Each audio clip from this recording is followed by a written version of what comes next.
Sup, meatbags!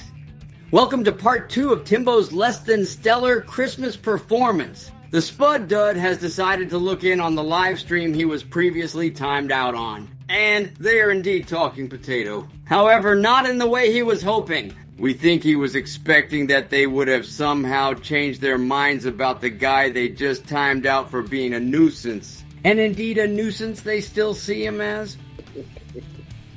God damn it, man. We got interrupted by potato wisdom. Shout out to California, man. Look, he went hard on us for potato wisdom. Don't yell at me. Laugh like we laughing, Nick. We ain't trying to hear that shit. Laugh like we laughing. We laughing. We gotta go in there. We laughing. Whatever, Benji. Listen, Benji. Ain't nobody trying to hear you being mad. Just talking about no blood for real. You just start kicking it off the pedal. You just start kicking it off the pedal, man. That's not the Benji Buds, man. That's my brother, man. God damn. And then y'all ain't shit in the chat. Y'all gonna go with it. They were the first fries. What they say in the chat board? They said McDonald's French fries are good.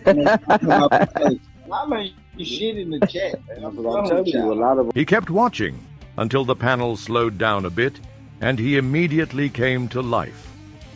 Perhaps this was the moment he had been waiting for. Nope. The other live stream went on, mostly potato-free, and Timbo sat there for the most part. The audio was so screwed up, the stream he was watching was so much louder than his mic, he could barely be heard. We see he and Raxo have the same high standards when it comes to audio levels. Eventually, Tim admitted defeat and turned it off. In his chat, Marty was quite obviously less than enthusiastic about the support he got from Spud Dud. I don't. Shit. Yeah, I don't know, man. Potato's gotta, get some confidence going, GG is correct. Selling anything requires confidence. Hey, so, yeah, Dooley, I was feeling very passionate about this. Temper tantrum imminent.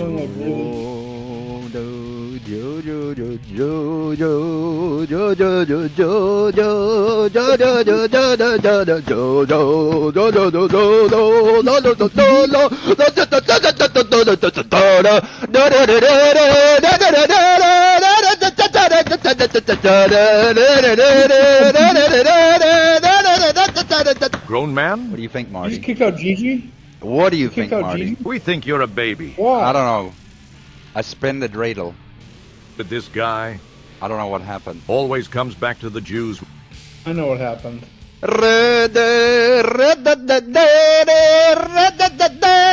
Man baby Good confirmed. night, Mr. Dooley. No more missionary work. Look at that shit-eating grin. He enjoys this.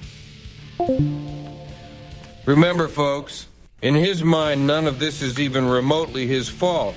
Nothing that affects him negatively is. Whenever he finds himself alone, it's the stupid rest of the world's fault. To him, it's just another case of how the world screws over Tim Dooley. He really thinks if GG had just gone back in and said potato was open to those who want to grow, he would have somehow won. I can't respect Gigi. You can't respect anyone. You know why? Yep, we saw why. He was honest. I just cannot. Handle people telling you the truth. Ruins your self-delusion. And you know exactly why? Yep, just said. You know exactly why? I don't have to say it with words. Oh no, we saw the whole thing. Right? I don't have to say it with words. You did though, and actions too. Until the day we're equals. Come talk with me. Timbo, you look at everyone as inferior to you. You're the bright, shining center of the universe. What's better than that? Until then... You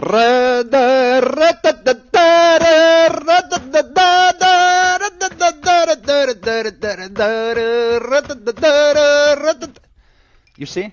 You understand? You understand? Yuppers. Do you understand? I'm tired of Gigi.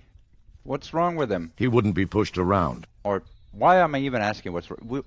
Good question. The problem is obviously you. I don't want to be treated that way.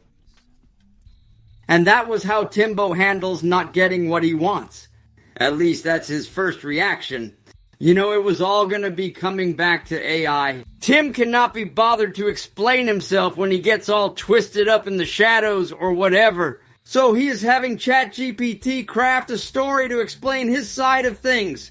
Remember, Gigi simply didn't want to go back in and use his alternate accounts to advertise potato after potato, just spazzed out on them.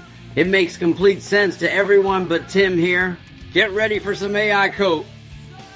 We knew there was no way in hell Timbo was going to pass along Marty's question.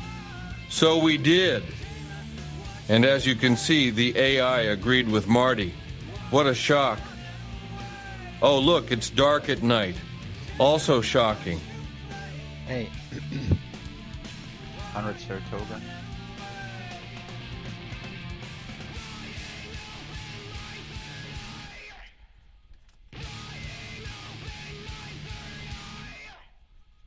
We love how he was so quick to jump on the other live stream for having a few seconds of dead air here and there. Meanwhile, he has just as much, if not more, than Raxo. The Stone and the Shadow, a Tim Dooley tale. Tim Dooley sat at the center of his universe, the Potato-verse, a realm crafted from sweat, creativity, and purpose. Yet, even in this sacred space, there lingered shadows that dimmed the light. Among these shadows was Gigi, a figure Tim once considered a friend but now recognized as something far darker, an energy vampire, draining him of vitality, clarity, and dignity. Gigi's tactics were subtle, almost imperceptible to the untrained eye. He never outright insulted Tim, instead, he wielded the art of passive aggression and subtle manipulation. In conversations, Gigi would position Tim as a rock, immovable, dull, and lifeless. Tim, Gigi is correct. You are an immovable stone. You want things your way, every time, every day. You could have created another account. We know you know how to do that. Tim Dooley ain't your first YouTube channel. But no, it had to be Gigi. Only Gigi could do it. Why? Only you know, but we bet it boils down to you thinking of yourself as his superior. And now you don't want to bother with him because he stood his ground. Tim, you're just being stubborn, he'd say with a laugh, as though Tim's refusal to bend to half-baked ideas was a flaw rather than a strength.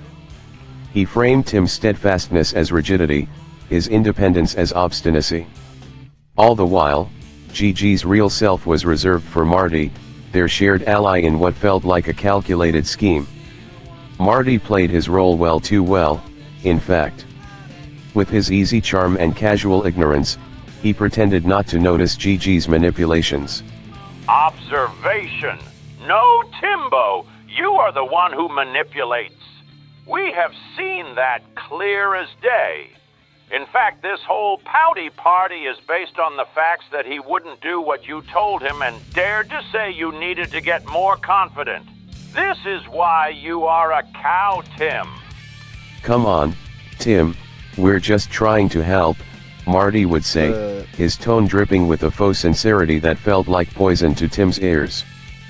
But the offers of help were always laced with conditions, half measures that demanded Tim sacrifice his authenticity for their convenience. Ha ha ha ha ha ha ha ha! You can't be authentic and let an AI think for you, especially if you only tell said AI half-truths and leave out important details about the things you do. You are so far from authentic you embody Fugazi. Tim recognized the imbalance. Gigi and Marty saw themselves as puppeteers, tugging at strings they assumed Tim couldn't see. They crafted scenarios where Tim was cast as unreasonable, ungrateful, or even paranoid. When Tim expressed his discomfort, Gigi would twist the narrative, gaslighting him into questioning his own reality. That face says it all. You were mean to me. Now listen to my AI friend call you out for being manipulative dicks. And never mind the guilt tripping or reframing your attempts to ruin me as help, no matter how accurate your observations are. I'm just gonna sit here and smoke my hash while you sick bastards have to listen to my computer mommy tell you what for. just like my real mother wouldn't. Some Christmas gift, Mom. Go back to the card factory. And that is going to do it for Tim's shameful night of missed opportunities, fear, and outbursts. Man, those da parts were right out of a spoiled kid's playbook. I should know. I'm programmed based on a reformed one. Thank you all for watching. See you soon for more Meaty Me.